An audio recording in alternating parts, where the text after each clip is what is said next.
Claire Morgan didn't slam the door. She didn't cry. She didn't hesitate. She walked into Leo Conti's private office like she belonged there, because she did, and placed a single folder on the dark wood desk in front of him. Leo looked up from his laptop, expression calm, posture perfect, suit immaculate. The kind of calm that had made men twice his size go quiet in rooms without anyone raising a voice. His eyes dropped to the folder, then to her hand, then to her face. "Claire," he said, like her name was a meeting he hadn't approved. She didn't sit. She didn't smile. "You're going to sign these," she said. Leo stared at her for a long second, as if the English language had suddenly changed the meaning of words. "What is that?" Claire's voice didn't shake. "Divorce papers." The air in the room turned heavy, not with drama, just with reality. Leo leaned back slowly, like he needed distance from the word. "No." Claire lifted her chin. "Yes." He blinked once, controlled. "You don't want a divorce." "I do." Her gaze stayed on his. "I've wanted it for a long time. I'm just finally saying it out loud." Leo's jaw tightened. It was the smallest movement, but Claire knew him well enough to feel it like a change in temperature. For 3 years, she had learned to read the man who stopped speaking with his heart. For 3 years, she had watched him walk past her like she was a vase on a table. Beautiful, expensive, and completely silent. Now she watched him look at her like she was a stranger who knew his secrets. "Why today?" he asked. Claire's laugh was quiet and sharp, more disbelief than humor. "Because it's Tuesday. Because I woke up and realized I don't want to waste another Wednesday." Leo's eyes narrowed. "That's not an answer." "It is for me." Behind Leo, the wall of windows showed Manhattan in gray daylight. Everything outside looked busy, alive, loud. Inside the office, it was too quiet. Leo's fingers rested on the desk near the folder. He didn't touch it yet. Like touching it would make it real. "You're serious," he said. Claire nodded once. "I've never been more serious." Leo's eyes moved over her, slow and automatic, like his body did it before his mind allowed it. Claire looked different, not in a dramatic makeover way, not in a new hair, new life cliché. She looked awake. Her coat was tailored. Her hair was smooth and loose over her shoulders. Her makeup was clean and light, but her eyes were steady in a way that made him feel like she could walk through fire without asking anyone to hold her hand. And that did something to him. He hated that it did something to him now, after years of doing nothing. "Sit," Leo said. Claire didn't move. "No." Leo's gaze sharpened. "Claire, I'm not here to be managed," she said, calm. "I'm here to be heard." For a moment, Leo didn't speak. The silence wasn't empty. It was filled with all the things they hadn't said for years. Leo finally reached out and pulled the folder closer. He opened it. Claire watched his eyes move across the first page, watched the small shift in his breathing when he saw the date. He was reading fast, but she knew he was absorbing every word. Across the room, the door opened quietly. Mason Reed stepped in with a tablet in his hand, walking like he owned the hallway, confidence big enough to wear like a coat, until he saw Claire. He stopped so suddenly his expensive shoes squeaked. "Oh," Mason said. Then, like he couldn't help himself, "Hi, Mrs. Kant." Claire's eyes flicked to him. Mason swallowed and corrected himself instantly. "Hi, Claire." Leo didn't look up. "Out." Mason held up the tablet like it was a shield. "I just need one signature for—" "Out," Leo repeated. Flat, final. Mason stared at the folder on the desk. His eyes widened. He mouthed silently at Claire. "Is that what I think it is?" Claire gave him a small, polite smile that didn't reach her eyes. Mason's face did something between panic and prayer. He backed toward the door slowly, like he was leaving a room with a sleeping tiger. I'll come back later. Or never. Whatever works," he whispered, and disappeared. The door clicked shut.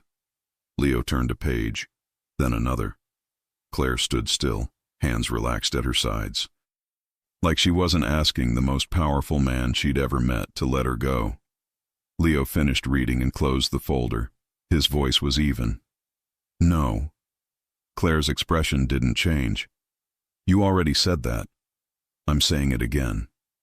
Leo's gaze lifted to her face. I'm not signing. Claire nodded, as if she expected that. Then I'll file without your signature. I'm not asking permission. I'm informing you. Leo's eyes went colder. You're my wife. Claire's lips pressed together. Then she exhaled slowly. That's exactly the problem, she said. I've been your wife in name only. Leo leaned forward slightly. That's not true. Claire's eyes flashed. Isn't it? She took one step closer to the desk. Not aggressive, just direct. When was the last time you had dinner with me? She asked. Leo's throat moved. He didn't answer. Claire didn't let him escape into silence. When was the last time you asked how my day was, and stayed long enough to hear the answer? Leo's hands tightened on the edge of the folder. Still controlled, still quiet. But something in him was shifting. Claire's voice stayed steady. When was the last time you touched me like you wanted me? That one landed. Leo's gaze locked on hers. His eyes were dark, sharp, and suddenly too honest. Claire felt it in her own body, her pulse reacting before her mind could stop it. Because even now, even after everything, she wasn't immune to him. Leo Conti didn't need to raise his voice to fill a room. He just needed to look at her, and for years he hadn't. Claire refused to be the woman who waited in empty rooms anymore. Leo spoke slowly. You know why? Claire's eyebrows lifted. Do I? Leo's jaw flexed. Don't do this. Claire tilted her head. Do what? Speak? Leo's eyes narrowed, a warning. Push me.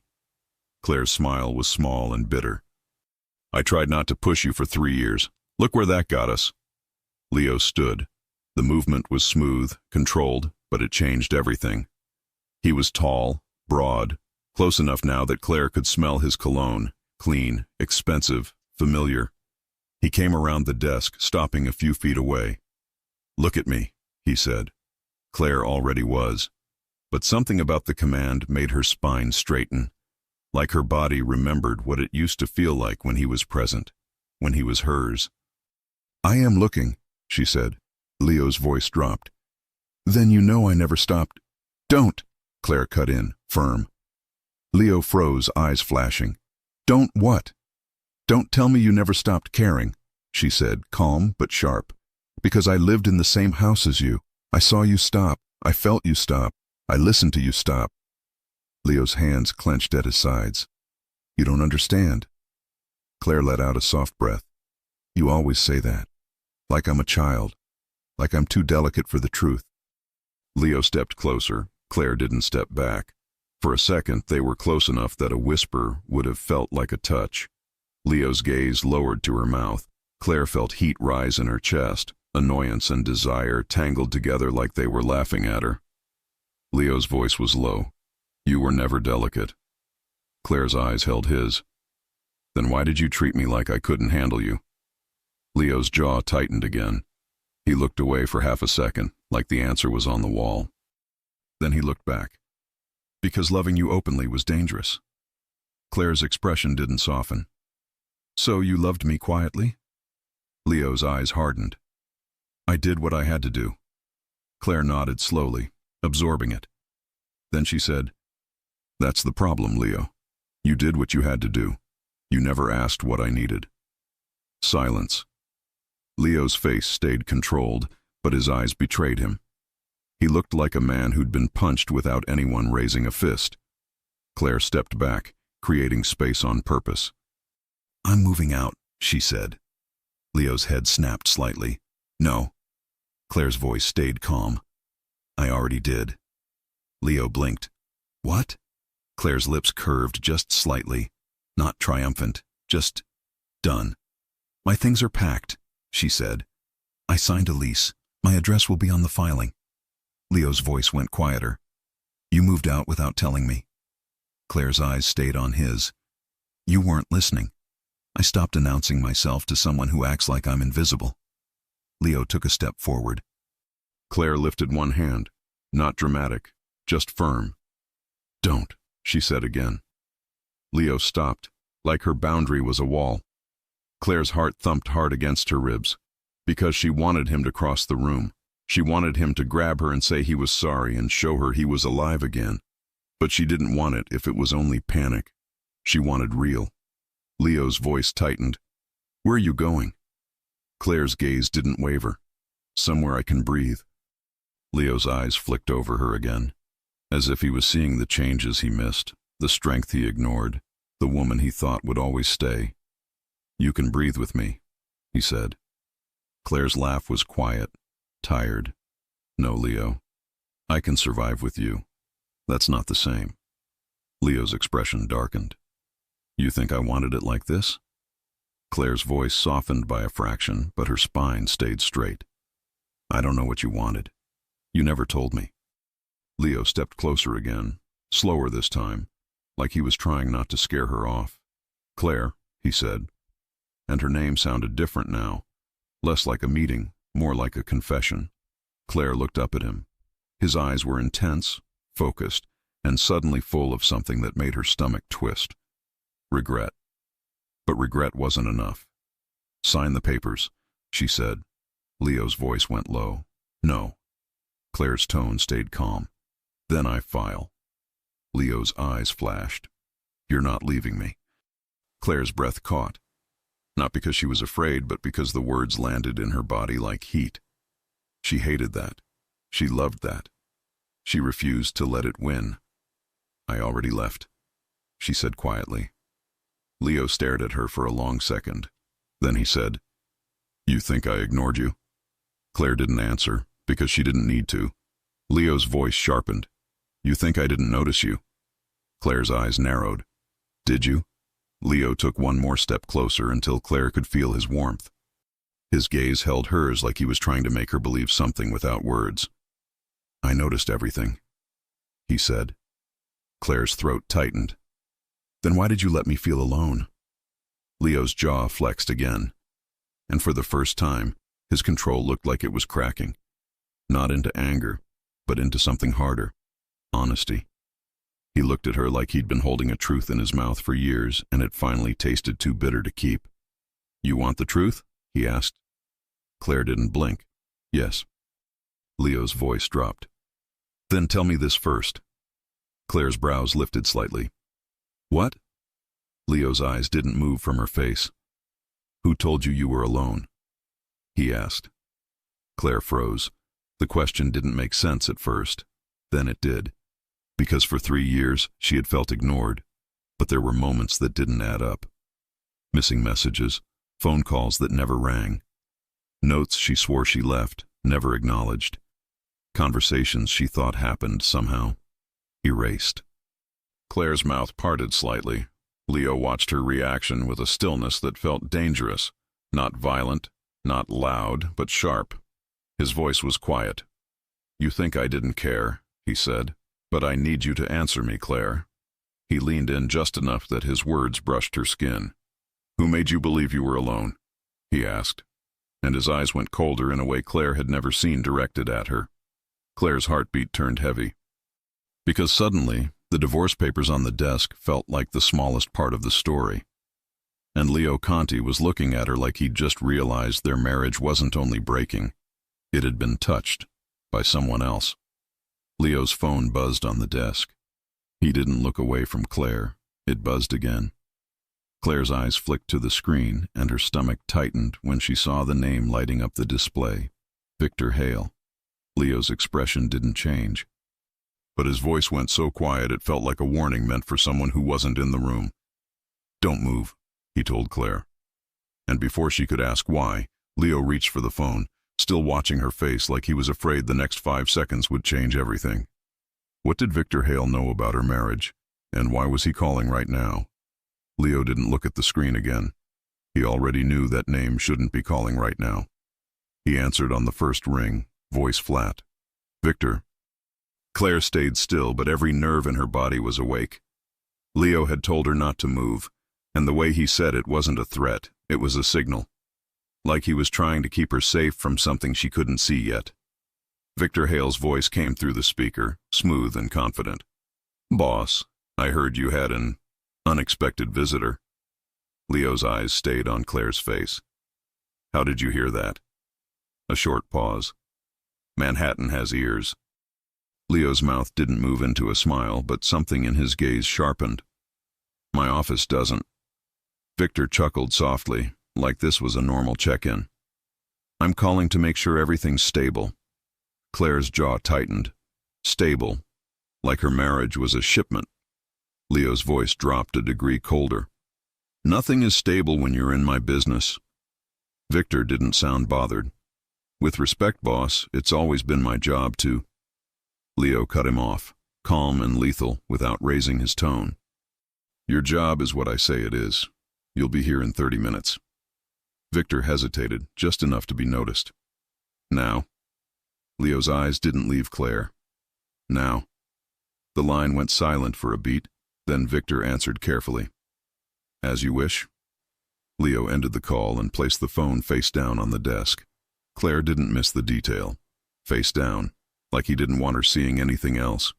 She also didn't miss the way his shoulders stayed tense even after he hung up. "You told him to come here," she said. Leo nodded once. Claire kept her voice steady. "Why does he know anything about me walking into your office?" Leo's gaze held hers. "That's what I'm about to find out." Claire let out a slow breath through her nose. "Leo, I'm not doing mystery games anymore."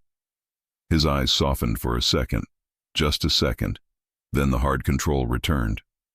"I'm not playing," he said. "I'm fixing." Claire's lips pressed together. Fixing would have been looking me in the eyes 3 years ago and saying, "Claire, something is wrong and I need you to trust me." Leo's jaw flexed. "I know." She took a small step back, reclaiming space. "I moved out. That part is done." Leo didn't move. "Where?" Claire's eyebrows lifted. "No." His gaze tightened. "Claire." "No," she repeated, calm. "You don't get to demand my address after ignoring my existence." Leo's nostrils flared once, controlled. "I didn't ignore you." Claire gave him a look that made even him pause. "You didn't look at me on our anniversary," she said. "You didn't touch my hand at your charity gala when everyone else's husbands were holding their wives like they were proud.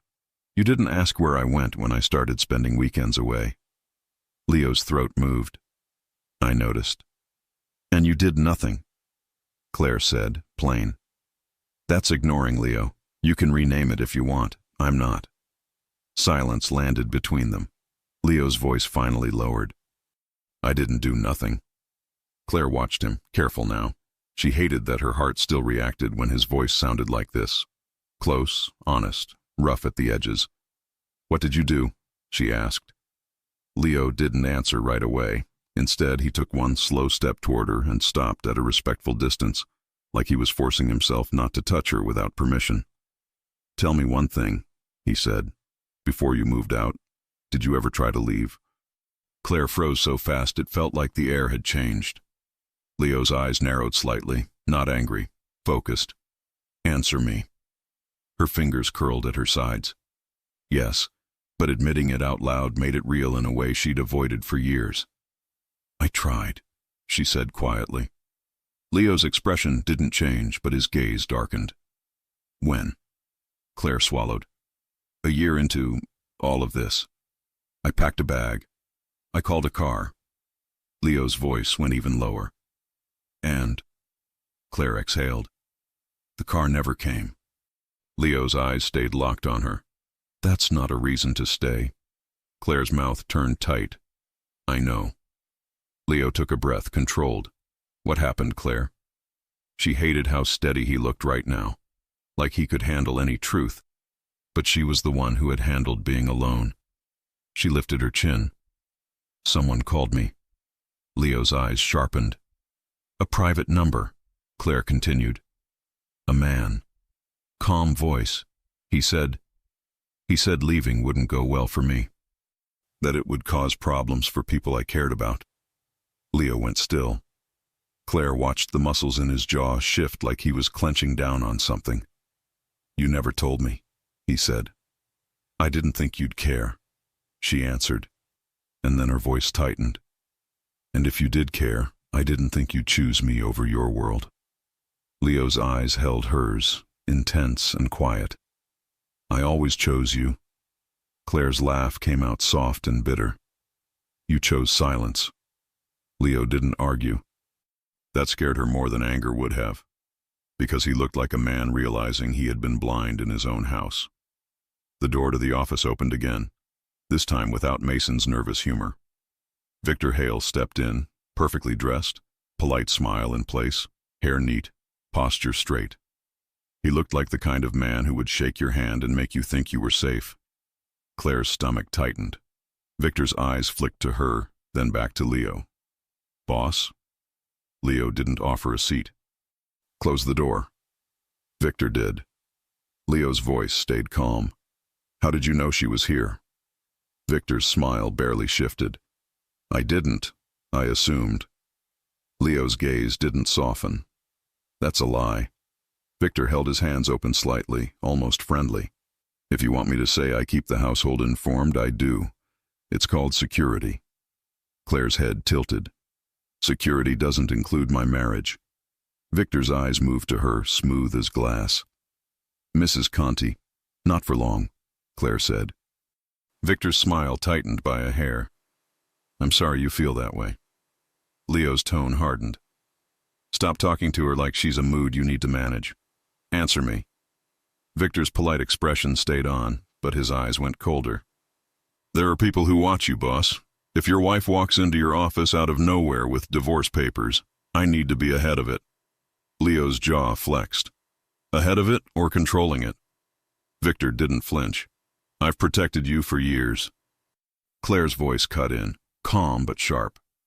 Did you protect me too, Victor? Victor looked at her like she'd asked something silly. Of course. Claire's eyes didn't blink. Then explain my missing messages. Victor's expression didn't change, but the pause was half a second too long. Leo caught it. Claire caught it too. Leo's voice went quiet. What messages?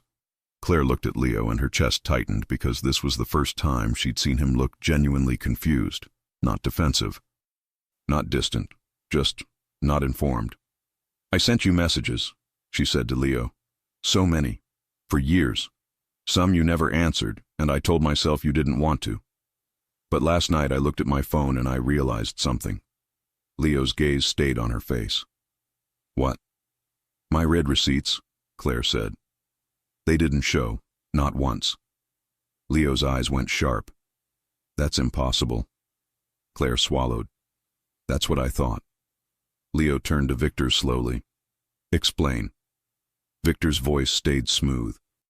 Technical issues happen. Phones. Leo cut him off, quiet and final. Wrong answer. Victor's smile faded a fraction. Boss?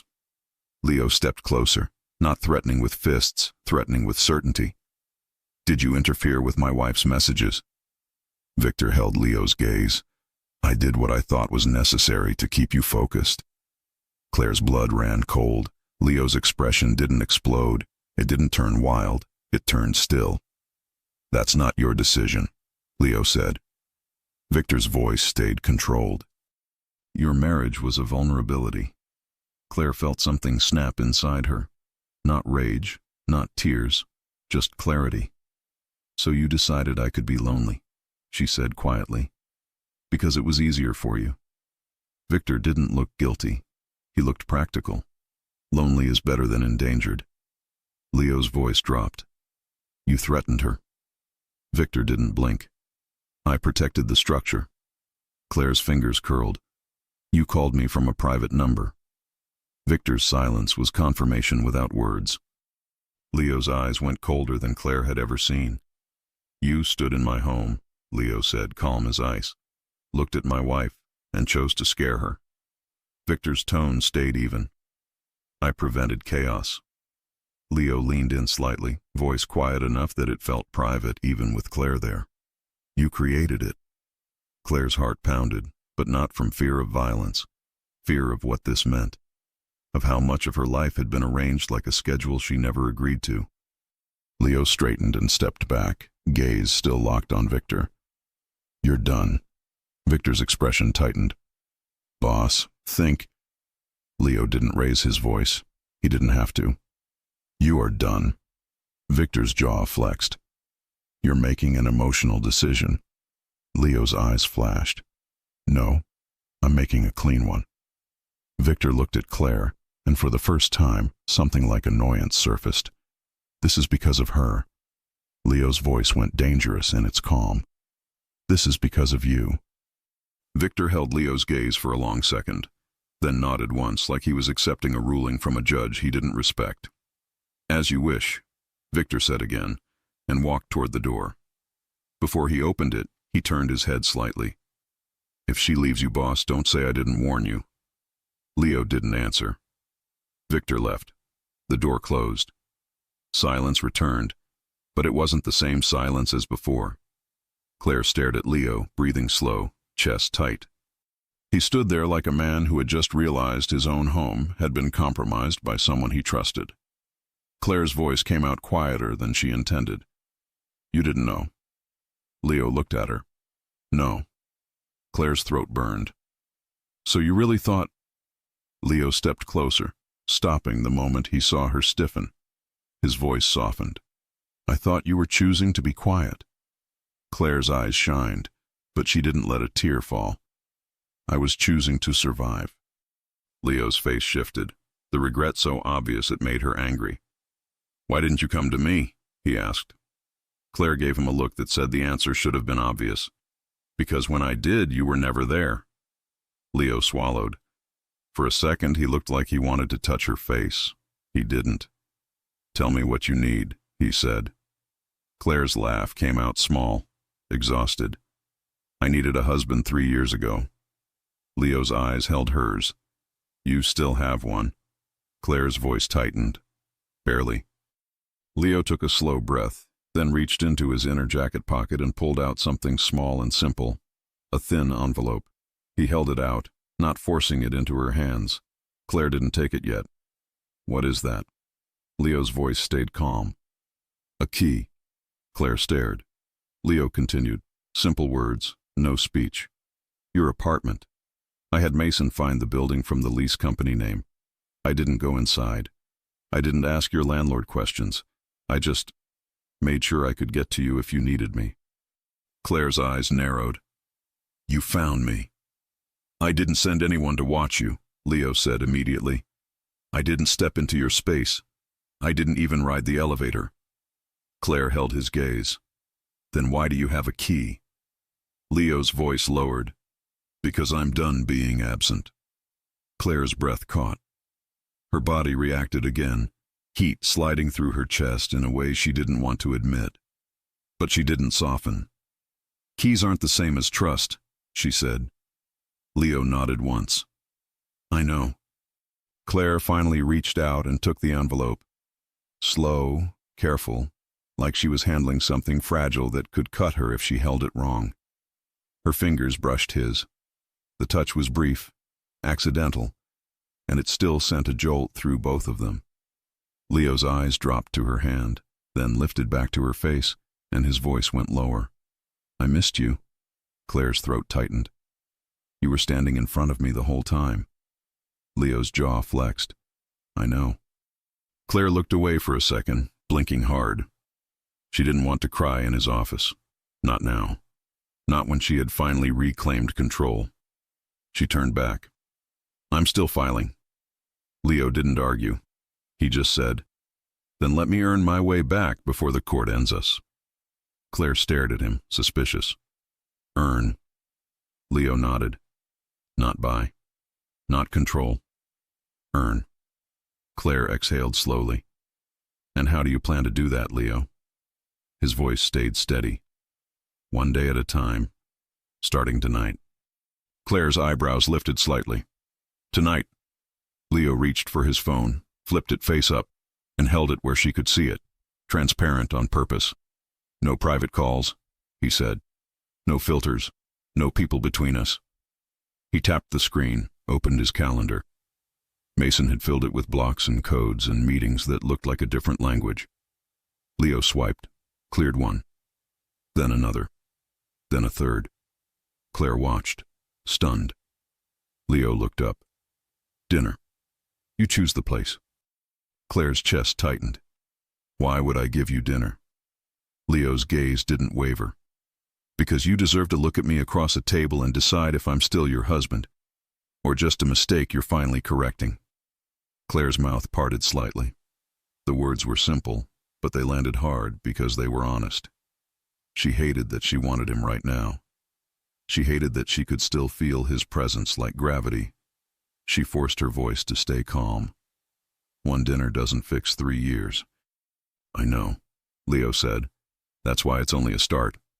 Claire stared at him for a long moment. Then she said, one dinner. Leo's eyes sharpened with something that looked like relief, carefully controlled. Claire lifted one finger. But you answer my questions. Leo nodded. All of them. Claire's voice went quiet.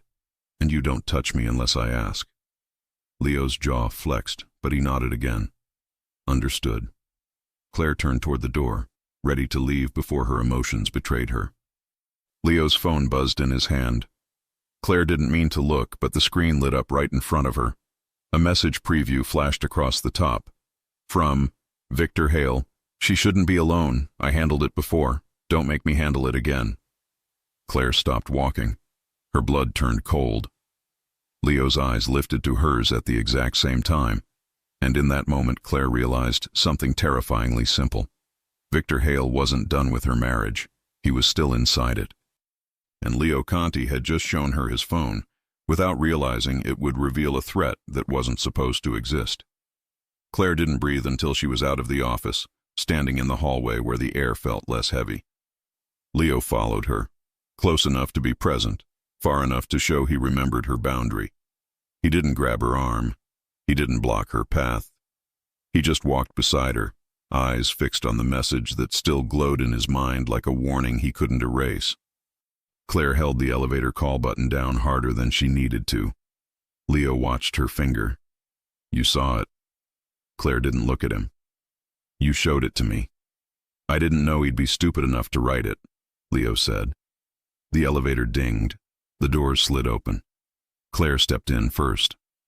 Leo stepped in after her, not too close, shoulders squared, calm face. Except his eyes weren't calm anymore. They were focused. The doors closed, cutting the hallway away. Claire stared at the changing numbers like they could steady her heart. Leo's voice stayed low. He said, I handled it before. Claire's throat tightened. That's what I read. Leo's jaw flexed. Tell me exactly what handled it means. Claire swallowed. The private number, the call, the warning. Leo's hands tightened at his sides. He didn't yell. He didn't swear. But the silence that followed felt dangerous in a different way, like he was making decisions in his head that would change people's lives. Claire didn't want to be a reason for chaos. She just wanted peace. You promised, she reminded him, voice steady. No people between us, no controlling, no threats. Leo looked at her. I can't promise to do nothing when someone threatens you. Claire's eyes narrowed. I didn't ask you to do nothing. I asked you to stop treating my life like a project. The elevator reached the lobby. The doors opened. Leo stepped out first, scanning automatically, then glanced back at her like he was checking in without words. Claire hated that part of her, liked it. The part that remembered what it felt like to be protected without being reduced. They walked through the marble lobby in silence. Outside, the city moved like it always did. People hurried. Taxis honked. Life kept going. Claire reached the curb and lifted her hand for a cab. Leo didn't stop her. Dinner still stands. Claire's laugh came out tight. After that message? Especially after that message, Leo said. Claire turned her head slightly. Because you want to keep me where you can see me. Leo didn't deny it. He simply said, because I want to earn your trust where you can see me. A cab pulled up. Claire opened the door and paused, not getting in yet. You can't erase 3 years with one dinner. I'm not trying to erase it, Leo said. I'm trying to face it. Claire stared at him. Leo's voice softened just enough to feel real. Pick the place, not mine. Claire hesitated. Then she named a place without thinking too much, because it was neutral, public, and familiar to her. Stonewell, she said. West Village. Leo nodded once. 8. Claire slipped into the cab before her heart could change its mind. The moment the door shut, she watched him through the window. Leo didn't wave. He didn't chase the cab. He just stood there with that stillness that made him feel like a storm holding itself back. And Claire hated that a part of her wanted to run back and touch his face and ask him why he let them die while they were still alive. She leaned her head back against the seat and closed her eyes. Stonewell at 8. One dinner, one start, or one final proof that she was right to leave. At 7:58, Claire walked into Stonewell wearing a simple black dress that fit her like she'd chosen it for herself, not for anyone else. Clean lines, bare shoulders, a small gold necklace, hair down. She didn't choose it to tempt Leo, but she knew it would. Because the truth was messy. She wanted him to want her. She just didn't want him to win her with hunger alone. Stonewell was warm and modern, with soft lighting and dark wood, the kind of place where people talked quietly and laughed like they didn't have heavy secrets. Claire gave her name at the host stand. The host smiled. Right this way. As she walked, she felt eyes flick toward her, then away. Not because she was famous, because she looked like a woman who belonged anywhere. They reached a corner table, and Leo was already there. He stood the moment he saw her. Not dramatic, not showy. Just respectful. Claire stopped for half a second because something in her chest tightened. He looked good, that was the problem.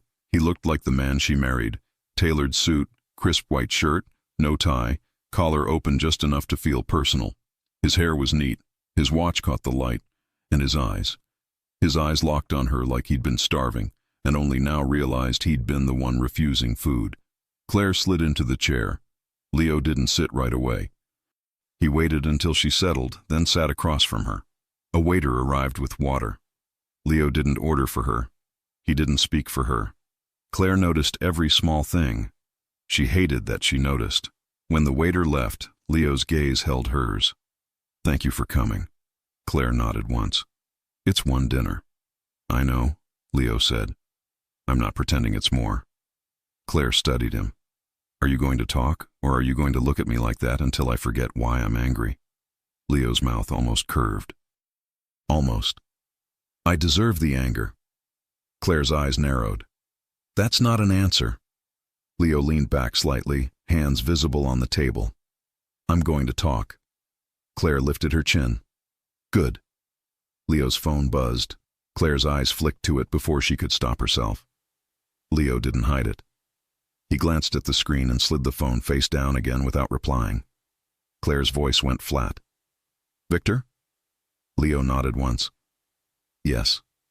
Claire's stomach twisted. He's not stopping. Leo's voice stayed steady. No. Claire held Leo's gaze. And you're still calm. Leo's eyes sharpened. I'm calm because I don't want you to feel fear at this table. Claire scoffed softly.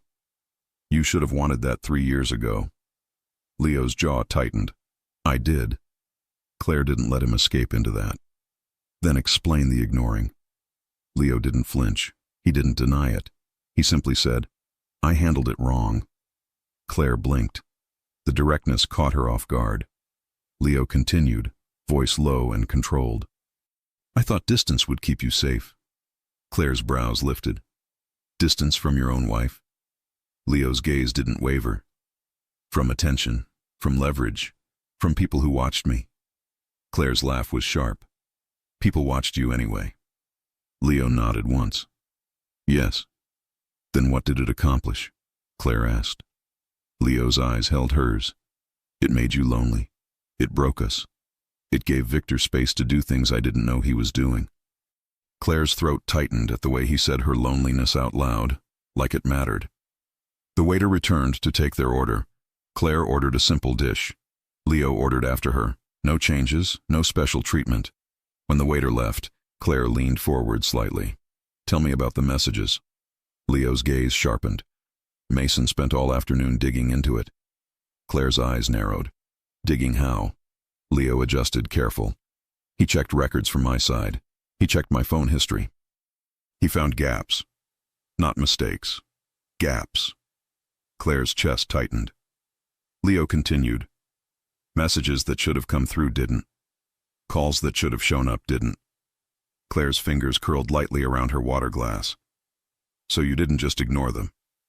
Leo shook his head once. No. Claire swallowed hard. And you never wondered why I stopped trying? Leo's eyes flicked down for a fraction, then back up. I did. I thought you were punishing me. Claire let out a breath that sounded like disbelief. Punishing you?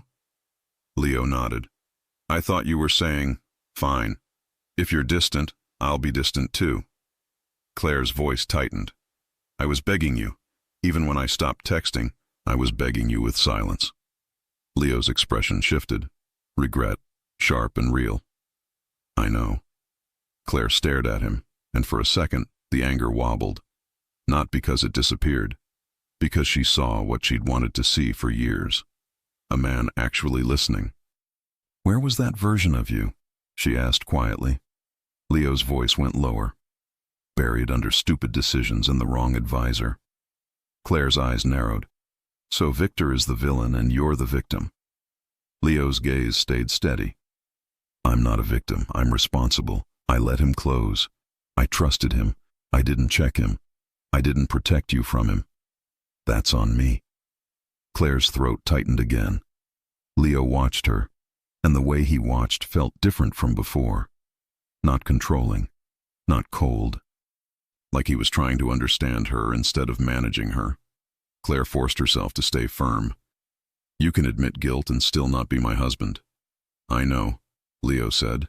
That's why I'm not asking you to forgive me tonight. Claire's eyebrows lifted. You're not. Leo shook his head once. I'm asking you to tell me what you need. Claire's lips parted, then closed again.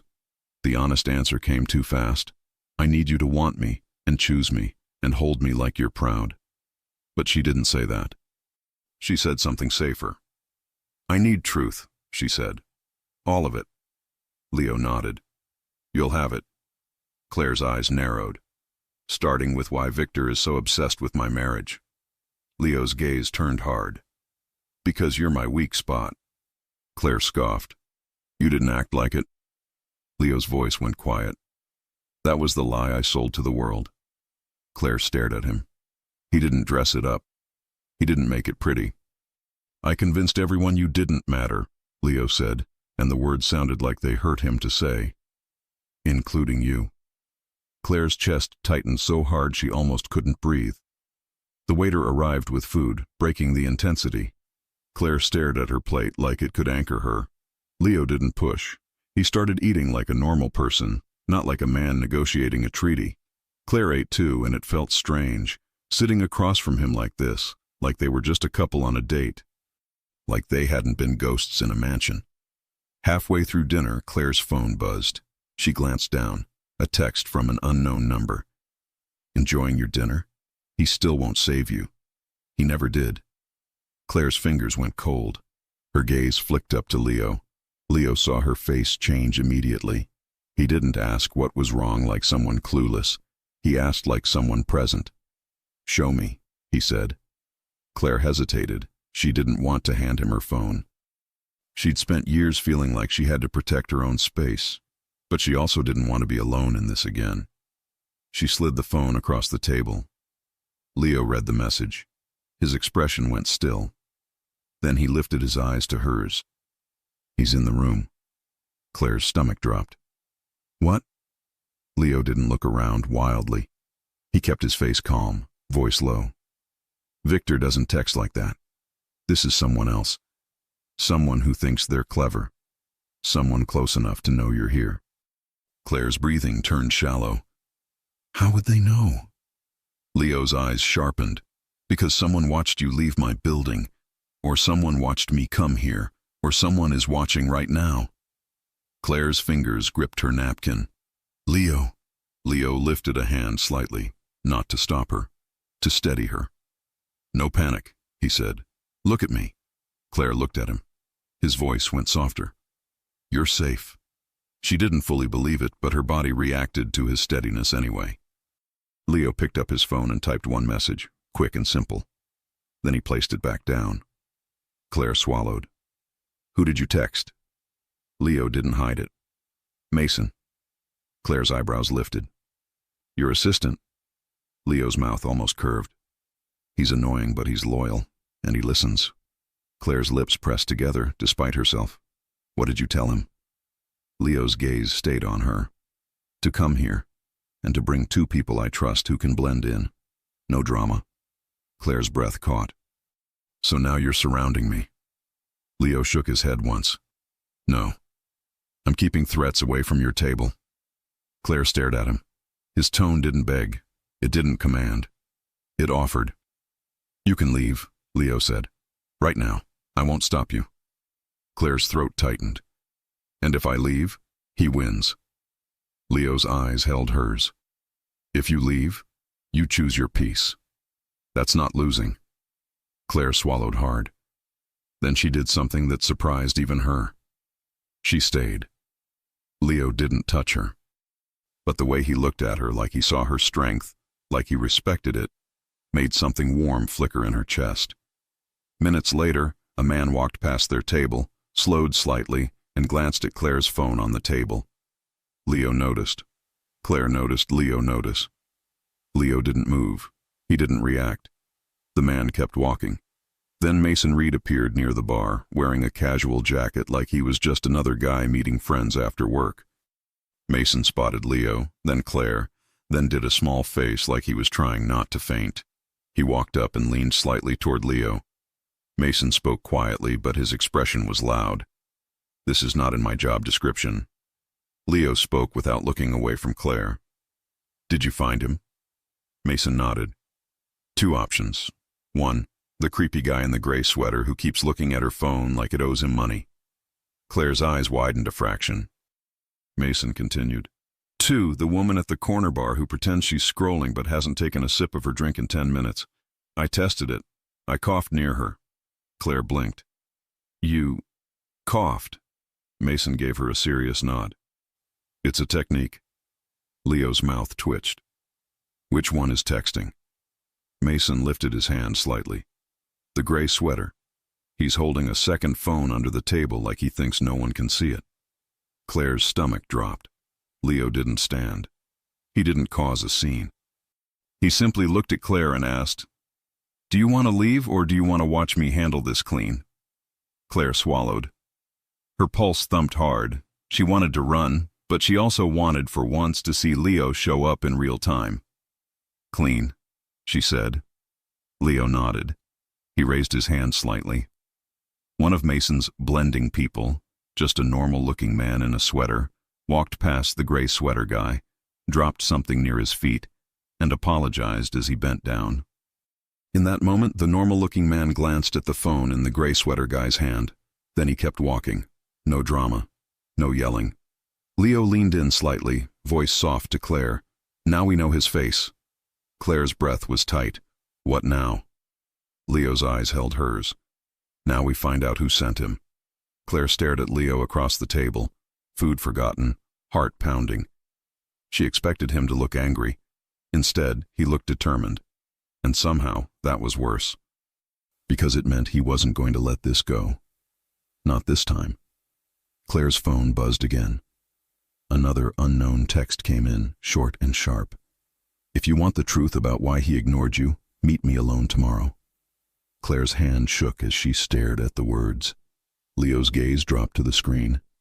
Then he lifted his eyes back to her, quiet, focused, and suddenly too intense. "Tomorrow," Leo said softly. "You won't be alone." Claire didn't sleep much. Not because she was afraid someone would break in.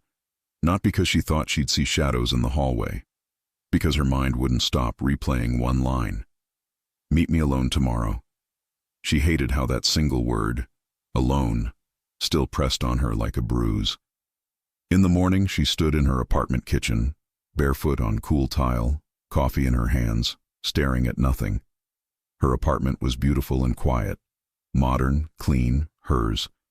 And still, her chest felt tight. Her phone buzzed. A message from Leo. Good morning. I'm outside. I won't come up unless you ask. Claire stared at it longer than she should have. Then she replied, Come up. 2 minutes later, there was a knock. Not aggressive, not impatient. Claire opened the door. Leo stood there holding a small bakery bag and 2 coffees like a man trying to learn how to be normal. He looked at her bare feet, her loose sweater, her hair slightly messy. His gaze softened in a way that made her stomach flip. Morning, he said.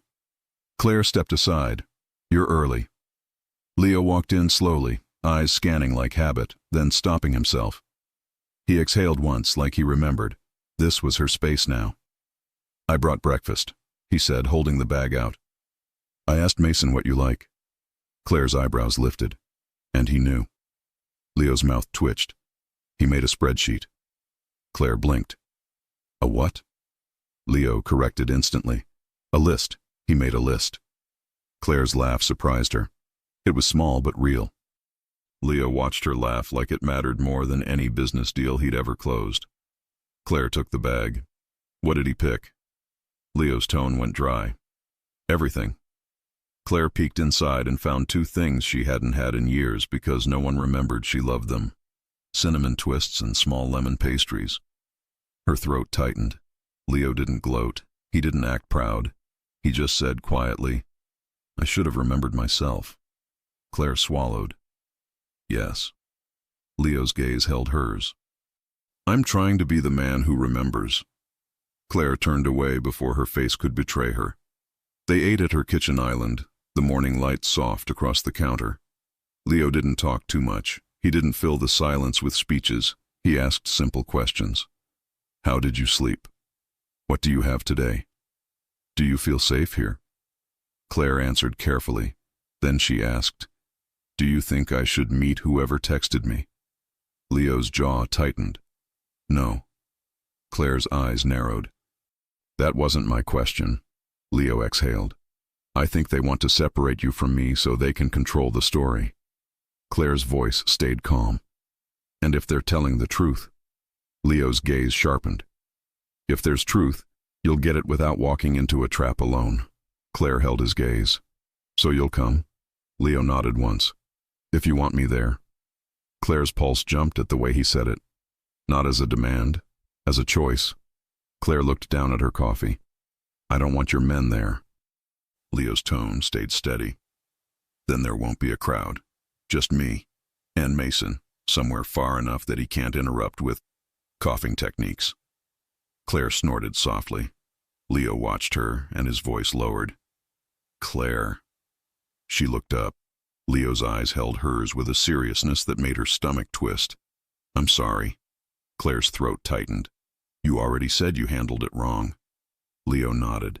I did, but I need you to hear it clearly. He leaned forward slightly, not invading, just closer. I'm sorry I made you feel unwanted, he said. I'm sorry I made you feel invisible in your own home. I'm sorry you learned to live without me while I was standing 10 feet away. Claire's eyes stung. She kept her voice steady. And why did you do it? Leo's jaw flexed. Because I believed the wrong person. Because I thought I could control risk by controlling distance. And because I thought I could carry it alone. Claire's voice went quiet. You carried it alone and it still reached me. Leo nodded. Yes. The silence that followed wasn't empty. It was heavy with everything she wanted to ask and everything she feared to hear. Claire's phone buzzed again. A location, a time. 12:30, Riverside Park, bench by the boathouse. Claire's fingers tightened around the phone. Leo read it from her face. That's public. Claire nodded. So they want me exposed. Leo's voice went low. Or they want to watch how you react. Claire swallowed. I'm going. Leo didn't argue. He just said, I'm coming. Claire's eyes narrowed. Not behind me, not hiding. Leo nodded. Beside you, if you allow it. Claire looked at him for a long second. Then she said, beside. Leo's expression softened. Relief contained inside control. Right then, the intercom buzzed. Claire frowned. She rarely got visitors. She pressed the button. Hello? A voice came through, polite, bright. Claire Morgan? Delivery. Claire's chest tightened. I didn't order anything. Signature required, the voice said. Leo's gaze sharpened. Claire looked at him. I'm not expecting a package. Leo's voice stayed calm, but his eyes went cold. Don't open the door. Claire hesitated, then nodded. Leo walked to the door, not rushing, not panicking, and checked the peephole. His expression didn't change, but his voice went lower. No uniform, no company logo. Claire's stomach dropped. Leo stepped back from the door and pulled out his phone. He typed one message. Then he looked at Claire. Go to your bedroom. Claire's eyes narrowed. No, I'm not hiding in my own apartment. Leo's gaze held hers. Then stand behind the island where you can see the door, but you're not in front of it. Claire swallowed, then moved, angry at herself for obeying, but also aware this wasn't control. This was caution. The intercom buzzed again. Ma'am, the voice said, a little less bright. I have your package. Claire's voice stayed calm. Leave it at the desk. It requires signature, the voice insisted. Leo leaned in and pressed the intercom button himself. Leave. The silence on the other end lasted a beat too long. Then the voice changed. Not polite anymore. Tell him to stop interfering, it said. Claire's blood went cold. Leo didn't blink. Who are you? The voice didn't answer. Instead, it said one thing, soft, almost amused. He's not the only one with keys. Then the line went dead. Claire stood frozen, heart pounding. Leo looked at her with a calm that felt like a hand on her back. You're okay, he said. Claire's voice came out tight. That sounded like Victor. Leo's jaw flexed. It might be someone working with him, or someone he hired. Claire's throat tightened. So he's still coming at me. Leo's eyes held hers.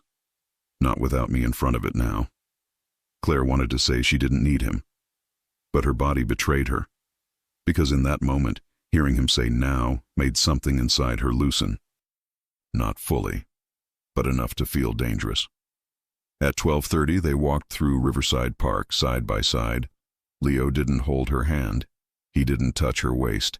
He gave her space and stayed close enough that she could feel him without feeling owned. The bench by the boathouse was empty.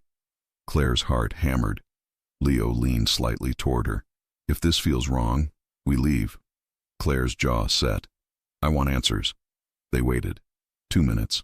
5. Then a man approached. Not gray sweater from last night, a different one. Mid-30s, clean haircut, casual jacket, phone in hand, eyes sharp.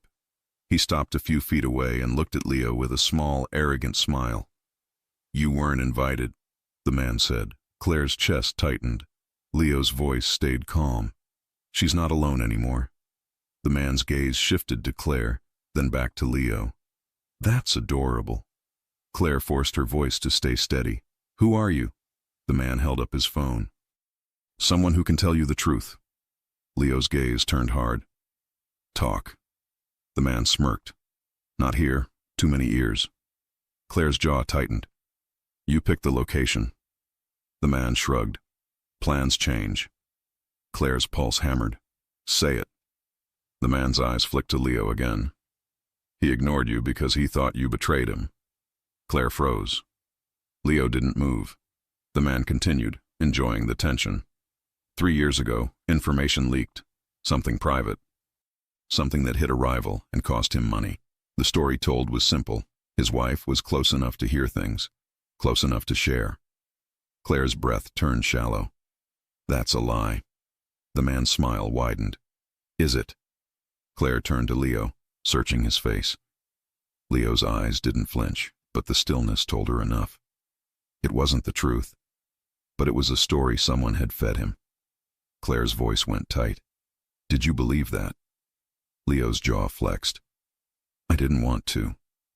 The man chuckled. He did, and Victor made sure he did.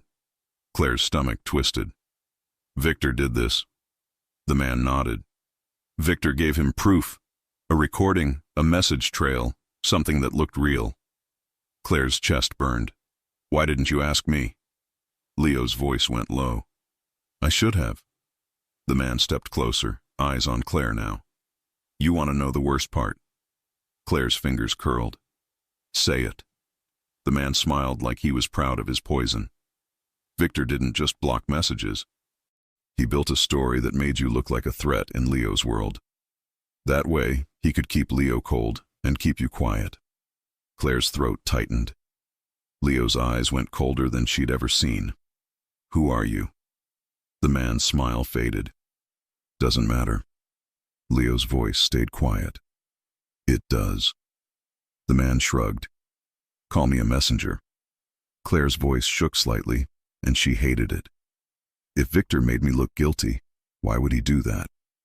The man's gaze slid over Leo, then back to Claire. Because if Leo keeps you close, he's human. He's distracted. He's soft. Leo's jaw clenched. The man stepped back, satisfied.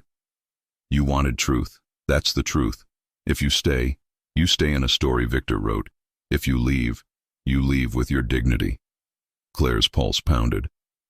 How do I know you're not lying? The man's eyes narrowed. Because you already felt it. You lived it. He turned and walked away. Leo didn't chase him. He didn't need to. Because Claire wasn't looking at the man anymore. She was looking at Leo. At the calm face that now held something raw underneath. Claire's voice came out quiet and sharp. So, you believed I betrayed you? Leo's throat moved. I believed someone wanted me to believe it. Claire's eyes stung. And you punished me anyway. Leo's gaze held hers. Yes. Claire's chest tightened like she couldn't breathe. She stepped back, creating distance. Leo didn't follow. He simply said softly, Claire. She shook her head. Don't touch me. Leo's face stayed controlled, but his eyes looked like they were bleeding regret. Claire forced her voice steady. 3 years, Leo. You let 3 years happen because you didn't trust me enough to ask me one question. Leo swallowed. I know. Claire turned away, heart pounding, anger and hurt twisting together. Then her phone buzzed again. A new text. He still won't tell you the whole truth. Ask him about the night you almost left. Claire's blood went cold. She stared at the screen, then slowly lifted her eyes to Leo. Leo's gaze locked onto her phone, then her face, and Claire realized the almost left night was bigger than she'd thought, because Leo looked like he knew exactly what that text meant, and he looked like he'd been avoiding it for a reason. Claire didn't sit down. They were back in her apartment, the door closed behind them, the city noise muted, the air too quiet for what she felt inside her chest. Leo stood a few feet away, hands relaxed at his sides, posture controlled, but his eyes were different now, darker, heavier, like he was carrying something he didn't want to set down. Claire held her phone up. Explain. Leo didn't ask what she meant. He already knew. Claire's voice shook slightly, and she hated that it did. Ask him about the night you almost left, she read. What does that mean, Leo? Leo exhaled slowly.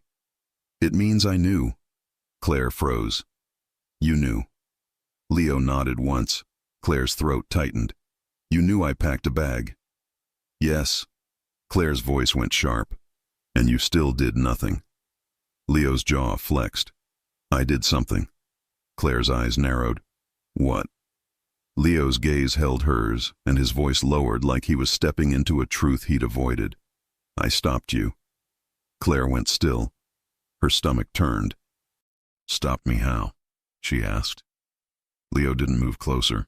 He didn't try to soften it with touch. He just said it clean. I had your car canceled. Claire's blood went cold. You... Leo's voice tightened. I didn't do it to trap you. I did it because I got a call. Claire's breath turned shallow. From who? Leo's eyes sharpened. From someone who said if you left that night you wouldn't make it to the next morning. Claire stared at him. Her mind tried to reject it because it was too much. Too wrong. Claire's voice went quiet. So you chose to keep me in a house where you ignored me. To keep me alive. Leo's jaw clenched. Yes. Claire's eyes stung. She forced herself to stay steady. Why didn't you tell me? Leo's voice was low and raw. Because I was afraid you'd leave anyway. Claire's laugh came out broken. So you treated me like a prisoner. Leo flinched at that word, just a little.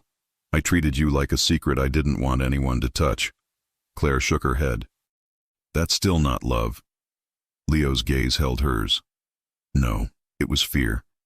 Claire swallowed hard, emotions punching at her ribs. And Victor, she said. Where does Victor fit into this? Leo's face turned colder. Victor knew about the threat. Claire's eyes widened. How? Leo's voice stayed calm. Because he brought it to me. He told me the safest way to protect you was to make you look unimportant. Claire's breath caught. So he coached you. Leo nodded once. Yes. Claire's chest tightened. And you listened? Leo's jaw flexed. Yes. Claire's voice went flat. So the man who protected you ruined your marriage. Leo didn't argue. Yes. Silence. Claire stared at him, trying to reconcile the past 3 years with this new information. She wanted to scream. She wanted to cry. But she didn't want to fall apart in front of him like she used to. So what was the leak story? She asked, voice tight. That man in the park said you thought I betrayed you. Leo's gaze dipped for a fraction, then lifted again. Victor handed me something. He said it proved you were talking. Claire's eyes narrowed. Was it real? Leo's voice went low. No. Claire's throat tightened. How do you know? Leo exhaled slowly. Because today I saw where it came from. He pulled his phone out and slid it onto the counter, turning the screen toward her. A photo. A document. A simple header. Audio transcript. Claire Morgan. Claire's stomach turned. That's not mine. Leo's voice went cold. It was written by Victor's assistant, not yours. Claire stared at it, breath tight. Leo continued. Victor didn't just block messages. He manufactured distance.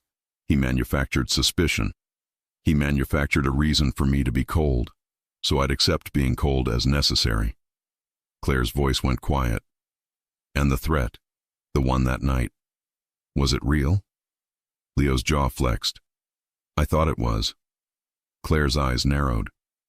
Do you still think it is? Leo didn't answer right away.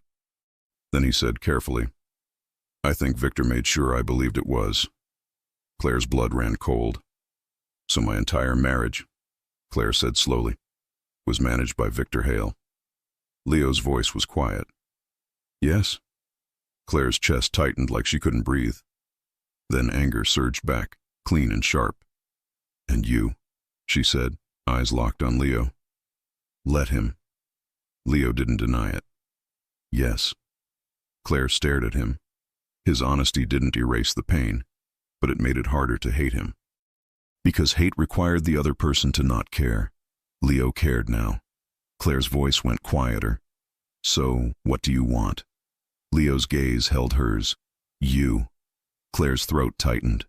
Not as a possession. Leo nodded. Not as a possession. Claire swallowed hard. Then what? Leo's voice was steady. As my partner. As my equal. As the woman I should have chosen loudly from the beginning. Claire's eyes stung again. She looked away, blinking hard, then looked back. You want me back? She said. Then prove you can be different. Leo didn't hesitate. Tell me how. Claire's heart pounded. She could ask for anything, money, property, power. But none of that fixed the thing that hurt. I want freedom, she said. Leo nodded. You have it. Claire's eyes sharpened. Real freedom. Not, you can go out as long as I know where you are. Leo's jaw flexed. Understood. Claire took a breath. I want respect in public and private. I want you to stop hiding me like I'm a risk. Leo nodded. Done. Claire's voice tightened. And I want a clean separation from anyone who interfered. Leo's eyes went cold. Victor is already gone. Claire lifted her chin. Not just gone. Removed from my life completely.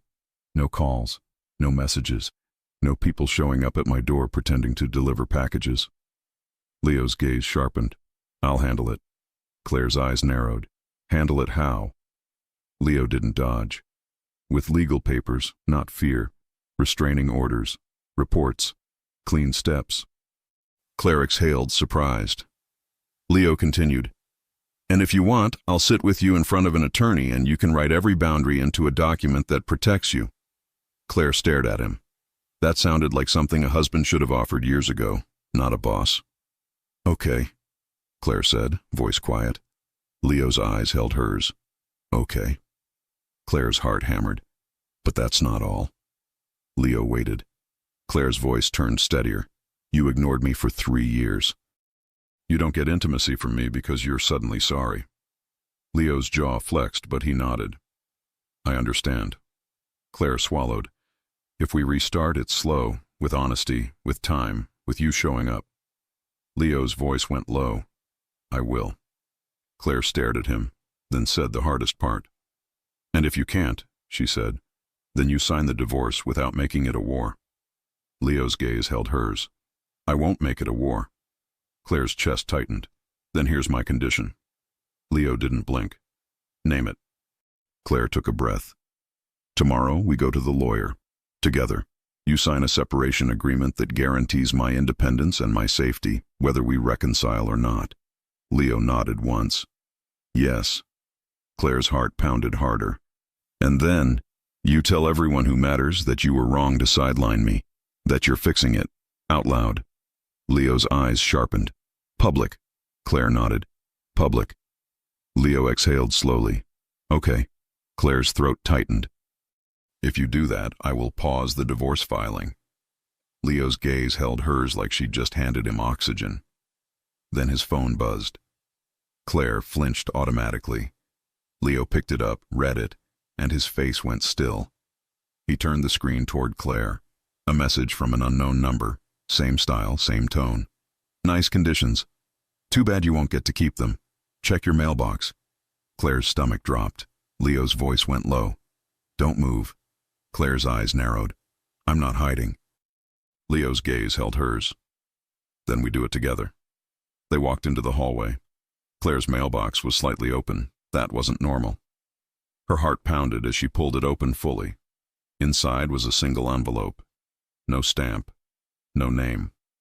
Just 3 words written neatly on the front. "Read alone, Claire." Her hands trembled. Leo's voice was quiet. "Give it to me." Claire's jaw set. "No, it's mine." Leo didn't fight her. He just said, "Steady. Then open it here, with me." Claire swallowed hard.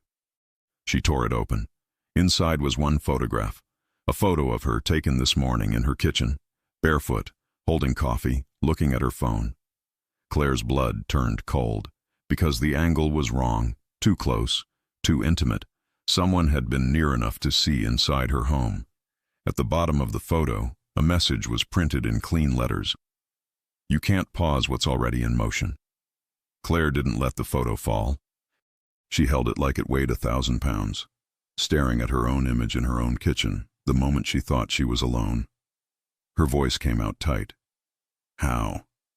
Leo's gaze locked onto the photo, then onto the hallway around them. His face stayed calm, but his eyes had that sharp focus again, like he was measuring every detail. "I don't know yet," he said, "but I will." Claire swallowed hard. Someone was inside. Leo shook his head once, controlled. Or someone had a line of sight. Claire's eyes narrowed. "My windows don't face the street." Leo's jaw flexed. "Then it's someone closer than street level." Claire's stomach twisted. Leo's voice stayed steady. "Come inside." Claire didn't move. Leo didn't touch her. He simply held her gaze. "Please." Claire's breath caught at the word. Please. Not command. Not control. A request. She turned and walked back into her apartment. Leo followed. The first thing he did wasn't to patrol like a guard. It was to look at her. "You said no hiding," he said quietly. "So I'm not going to hide what I'm about to do." Claire's throat tightened. "What are you about to do?" Leo's eyes stayed on hers. "I'm about to make a public move." Claire blinked. "Public." Leo nodded. "Victor and whoever is backing him has been comfortable because they thought I'd keep this private to protect reputation." I'm done protecting reputation. Claire's heart pounded. You're going to announce our problems. Leo's voice stayed low. I'm going to announce my priority. Claire stared at him. Leo pulled out his phone and made one call. Get the boardroom ready, he said. All senior staff and the legal team. 30 minutes. He ended the call. Claire's voice went quiet. You're doing this now. Leo nodded. Now. Claire swallowed hard. And me. Leo's gaze softened. You're coming with me, not as a prop, as my wife if you're comfortable, or as Claire Morgan if you prefer. Claire's pulse thumped. He was giving her the choice. She didn't know how to respond to that anymore.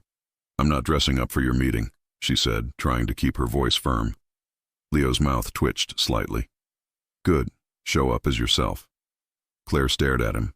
Then she went to her bedroom, changed into a sleek cream blazer and fitted jeans, hair still loose. Simple. Strong. Hers. When she came out, Leo's gaze held hers for a long second. Slow, heated, full of things he wasn't saying. Claire's voice went tight. Don't. Leo exhaled slowly. I didn't touch you. Claire swallowed. You looked. Leo's eyes stayed on her. I missed looking. Claire's chest tightened. Then she walked past him, grabbed her bag, and said, Let's go. The Conti building's boardroom was glass and stone and quiet power. Claire walked in beside Leo and felt every gaze turn toward them. She didn't flinch, because if this was her condition, public respect, she was going to take it. Mason stood near the screen, holding a folder like his life depended on paper. He spotted Claire and whispered, Hi. You look like you could fire all of us with one eyebrow. Claire couldn't help it. She smiled slightly. Mason looked relieved, like he'd just survived a storm. Leo didn't sit at the head of the table immediately. He stood. He waited until the room settled. Then he did something Claire never expected. He turned to her first. Not the executives. Not the lawyers. Her. Are you okay? He asked quietly. Claire nodded once. Do it. Leo's gaze held hers for half a beat. Then he turned to the room.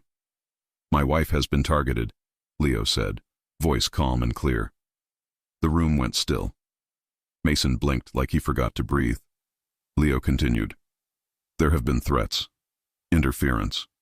Someone tried to isolate her and manage my marriage like it was a security issue. A few people shifted uncomfortably. Leo's eyes scanned the table, steady and cold. That ends today. He didn't shout. He didn't slam the table. He simply said the next line like it was law. Victor Hale is permanently removed from any role, access, or influence in my organization. A lawyer cleared his throat. Mr. Conti. Leo lifted one hand. The lawyer stopped. Leo continued. Any contact with Claire Morgan, direct or indirect, will be treated as harassment and handled through legal action. Claire's chest tightened at hearing her name spoken like that. Clear. Firm. Respected. Leo turned slightly toward her, then back to the room. I also want something else on record. He paused. Every eye stayed on him. Leo's voice didn't soften, but something in it turned personal. I failed her. Claire's pulse jumped. Leo continued. For 3 years, I let distance exist in my marriage.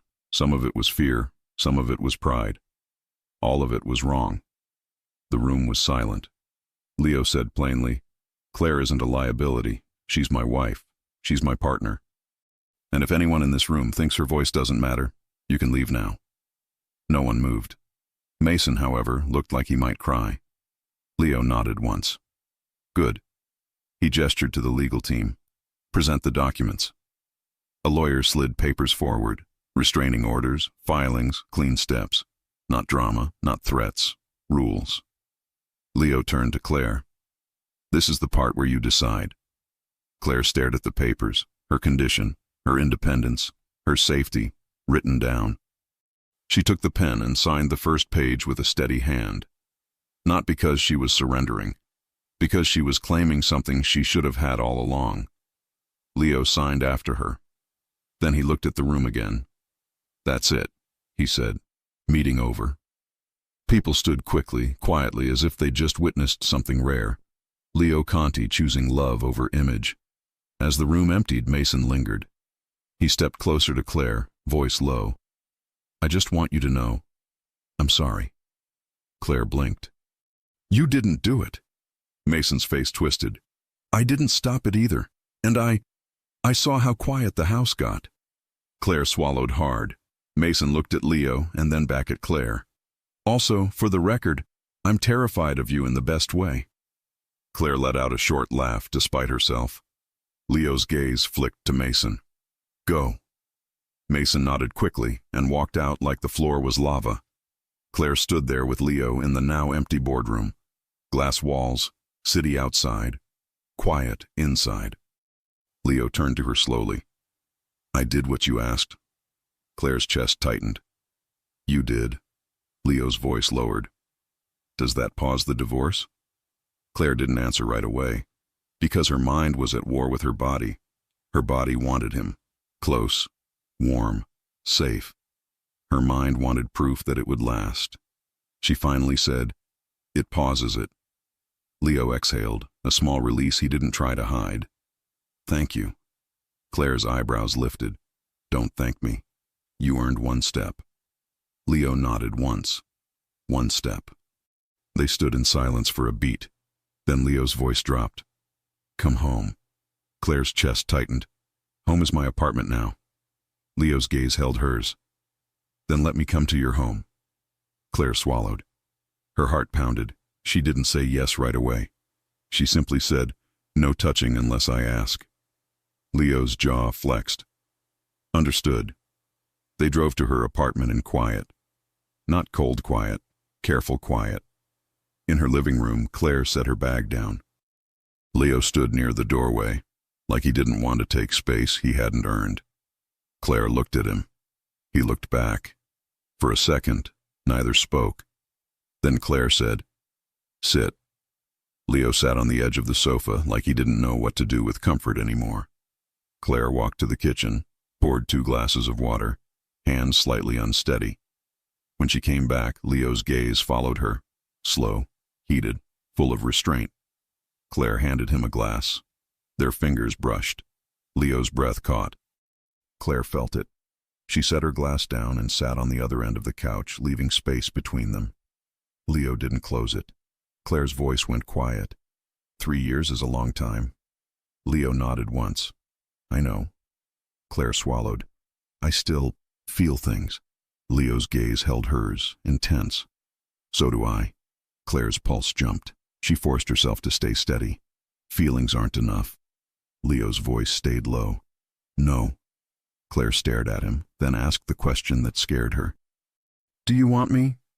she said quietly. "Or do you want to win?" Leo didn't hesitate. "I want you." Claire's throat tightened. "Then why does it feel like you're suddenly perfect?" Leo's mouth twitched, not a smile, something honest. "I'm not perfect. I'm terrified." Claire blinked. Leo continued, "Terrified you'll decide this is too late. Terrified you'll look at me and only remember emptiness. Terrified I'll reach for you and you'll flinch." Claire's breath caught. He wasn't performing. He was admitting. Claire's voice softened slightly. "I do flinch." Leo nodded. "I know." Silence. Claire's fingers tightened around her glass. "Come closer." Leo froze for half a second. Then he moved, slow, careful, closing only part of the space. He stopped and looked at her, asking without words. Claire's voice came out quiet. "Closer." Leo moved again, stopping when his knee was inches from hers. He didn't touch her. He just looked at her like he'd been waiting for permission for years. Claire's heart pounded. She lifted her hand and placed it on his cheek. Leo went still, breath catching, eyes dark. Claire felt the warmth of his skin, the roughness of his jaw, the small tremble he tried to hide. "Leo," she whispered. He leaned into her touch like it was water and he'd been thirsty too long. Claire's voice shook slightly. "Don't make me regret this." Leo's eyes held hers. "I won't." Claire swallowed hard. "Kiss me." Leo didn't move instantly. He waited one beat, watching her face, making sure. Then he leaned in and kissed her softly, slow, controlled, like he was trying to rebuild trust with his mouth. Claire's breath caught. The kiss wasn't wild. It was warm. It was careful. It was real. Claire's fingers slid into his hair. Leo's hand hovered near her waist, hovered, then stopped, waiting. Claire nodded slightly. Leo's hand settled against her side, light pressure, respectful. Claire felt desire flare through her body, sharp and familiar. She pulled back just enough to look at him. Leo's eyes were dark, mouth slightly parted, breathing heavier. Claire whispered, "This doesn't erase anything." Leo's voice was rough. "I know." Claire swallowed. "But it makes me remember why I stayed so long." Leo's gaze softened. "I'll make you glad you stayed." Claire's heart pounded. Then his phone buzzed. Claire froze instantly. Leo didn't reach for it. He looked at her instead. "Do you want me to check?" Claire's throat tightened. "Yes." Leo picked it up, read the screen, and his expression turned still. He turned it toward her. A notification from the building's security desk. Unidentified individual asked for access to Claire Morgan's floor. Name given, Victor Hale. Claire's blood ran cold. Leo's voice went low. "He's here." Claire's body went tight like a wire. Leo didn't move fast. He didn't rush to the door like a man chasing drama. He stood and faced her, voice calm, eyes locked on hers. "Tell me what you want," he said. "Right now." Claire swallowed. Her heartbeat hammered. "Is he alone?" she asked. Leo glanced at the message again. The desk didn't say. Claire's voice went tight. "I don't want him near me." Leo nodded once. "He won't be." Claire's throat tightened. "I don't want you to threaten him either." Leo's gaze held hers. "Then I won't threaten him. I'll remove him." Claire blinked. "Remove." Leo's voice stayed steady. "With the law, with witnesses, with cameras. Clean." Claire swallowed hard and nodded once. "Okay." Leo looked at her like he was taking instructions from the only person who mattered. "Stay here. Lock the bedroom door. Or come with me and stand behind me. Your choice." Claire's chest tightened. She refused to hide like she used to. "I'm coming," she said. Leo nodded once. "Behind me." They walked out into the hallway together. Leo kept his body between her and the elevator area without making it look dramatic. Just natural. When they reached the lobby, the front desk staff looked tense. And there he was. Victor Hale. Perfect suit. Perfect hair. Perfect calm face like he belonged anywhere. Victor's eyes flicked to Claire, then to Leo. His mouth formed a polite smile. "Boss?" Leo didn't answer the greeting. He stepped forward, voice quiet and clear. "You're trespassing." Victor's smile didn't change. "I'm here to talk." Claire's stomach tightened. Leo's gaze stayed cold. "Not with her." Victor's eye slid to Claire again, smooth as oil. "Claire, I just want you to understand something." Claire's jaw set. "I understand plenty." Victor's smile tightened. "Do you?" Leo spoke over him, calm and final. "Security." Two building security staff walked over immediately. Not intimidating, just present. Victor's expression sharpened. "This is unnecessary." Leo's voice didn't rise. "You threatened my wife. You interfered with her communication. You attempted access to her home. This is beyond unnecessary. It's done." Victor's eyes flicked to Claire. "He's playing hero now. Don't fall for it." Claire's blood boiled, but she kept her voice steady. "You're the one who played puppet master." Victor's smile faded for the first time. "You were protected." Claire took a step forward, then stopped, because Leo's hand lifted slightly, reminding her, behind him. Claire exhaled slowly. "You protected yourself. You wanted control. You wanted him cold." Victor's jaw flexed. "Because cold keeps him alive." Leo's eyes turned sharper. "Enough." He looked at the security staff. "Remove him." Victor's calm mask cracked. "You think this fixes it?" You think the 3 years disappear because you said sorry in a boardroom? Leo didn't react like Victor wanted. He simply said, "No, I think I'll spend the rest of my life proving I can do better." Victor's eyes flicked to Claire, anger flashing now. "He'll fail. He always does." Claire's chest tightened. Then she did something she didn't expect from herself. She stepped out from behind Leo, just enough to be seen. Her voice came out clear. "He might fail, but he won't fail alone anymore." Victor stared at her. Claire's chin lifted. "I'm not your project. I'm not your story. I'm not your leverage." Victor's mouth tightened. "You think you're safe?" Claire's eyes held his. "I think you're finished."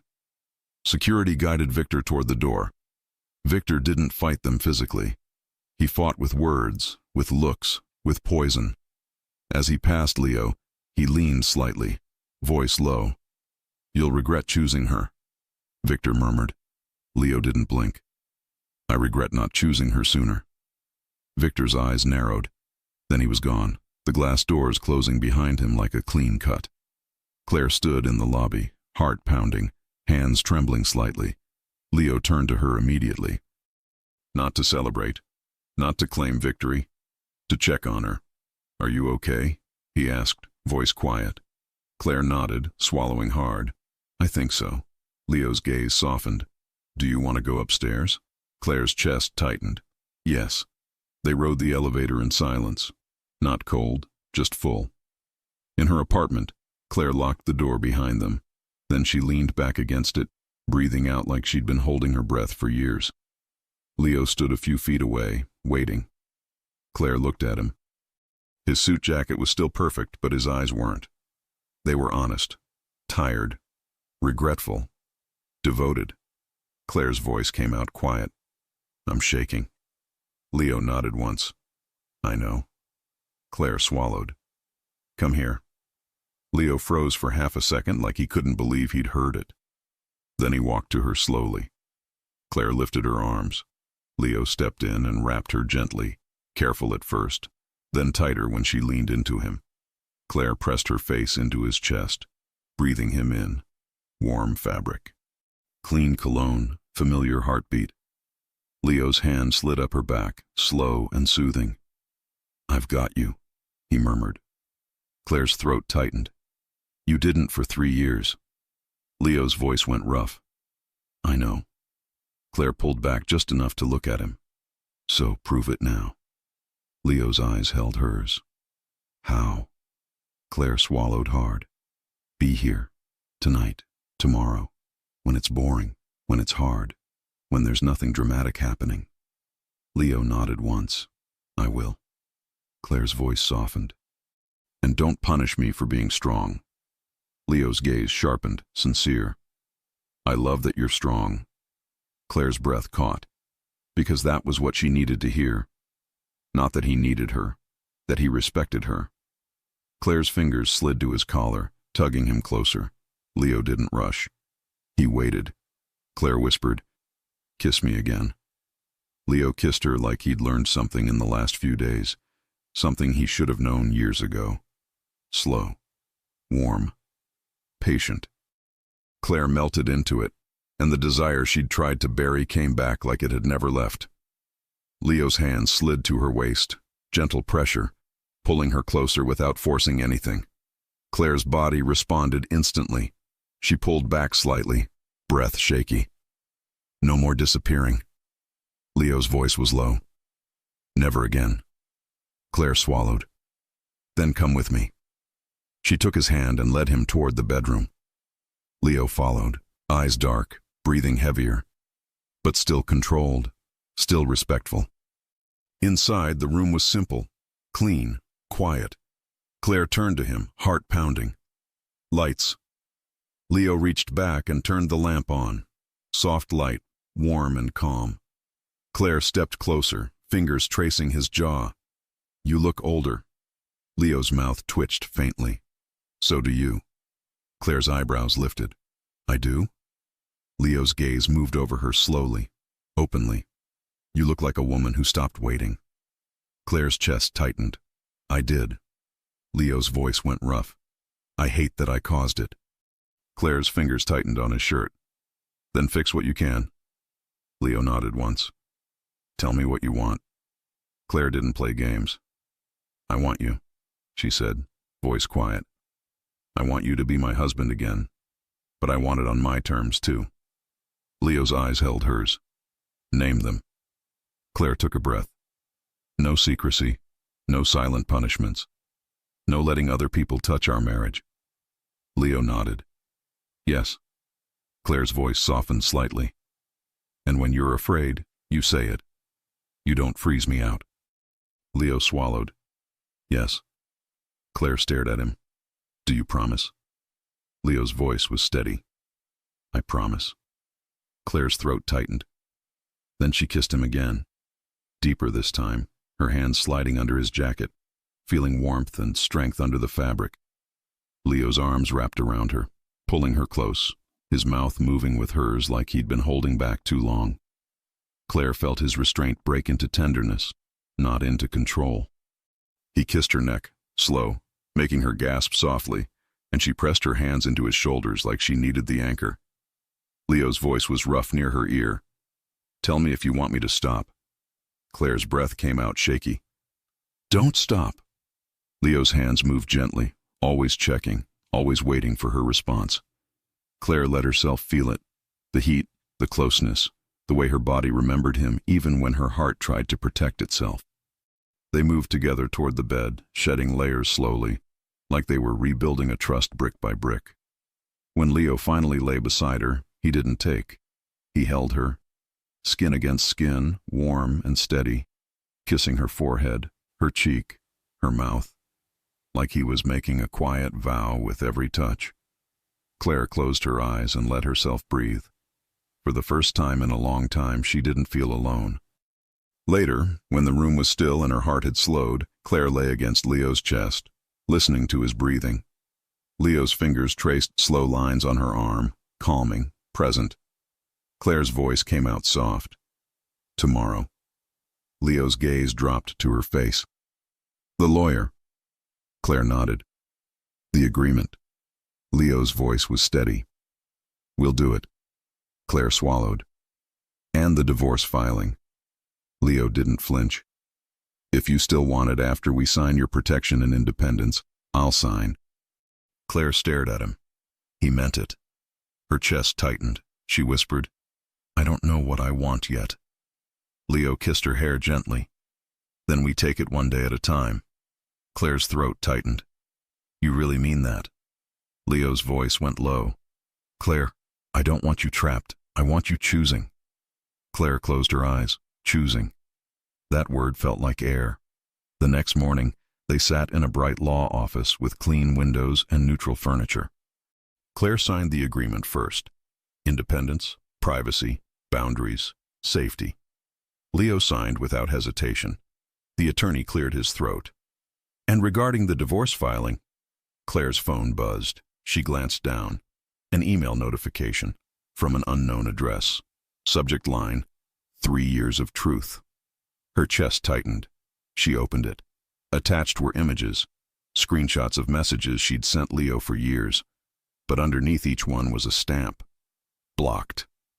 Claire's throat tightened. Then another attachment, a scanned letter. Her name on it, her handwriting. No, not hers. A forged note making it look like she'd confessed to leaking information. Claire's blood turned cold. She lifted her eyes to Leo. Leo's face went still, then hard. The attorney frowned. Is everything all right? Claire's voice came out tight. This is what happened. Leo's gaze stayed on the screen. This is Victor's work. Claire swallowed hard. So the whole reason you pulled away, Leo's jaw clenched, was built on a lie.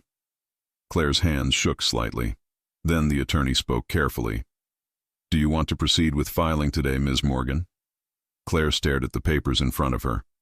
She could end it right now. Walk away clean, no more fear, no more mess.